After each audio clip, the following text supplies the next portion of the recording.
Jamestown, the beginning of the white identity. In 1619, the first Africans arrived in Virginia not as slaves but as indentured servants. They worked alongside poor Europeans in tobacco fields. Race as we know it didn't exist yet. Society was divided by class, not color. By the 1640s, wealthy planters needed cheap labor for their profitable tobacco economy. Both African and European workers served as indentured servants in similar conditions. At this point, racial differences were not divisive, so interracial marriages were happening. They married, had children together, and many ran away together to join the natives rather than live under the rule of the elite class. But around 1660, colonial leaders began passing laws that separated these workers. For example, in 1662, children born to enslaved mothers became automatically enslaved themselves, scaring white women out of interracial marriage and making sure mixed-race children could be taken away by law. This wasn't about hatred, it was about profit. Creating permanent inheritable slavery meant a labor force that could never claim freedom. In 1676, the Jamestown colony nearly collapsed. Bacon's Rebellion united poor European and Africans in an uprising against Virginia's elite. This alliance terrified the wealthy, so their solution was divide and conquer. The white rebels were pardoned and given small privileges like access to land, the right to bear arms, and slightly better opportunities, creating the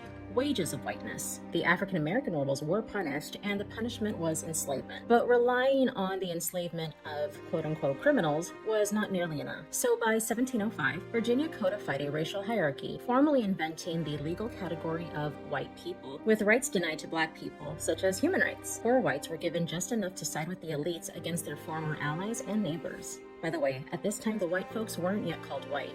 They were English or Christian. But to prevent confusion, I'm just going to call them white.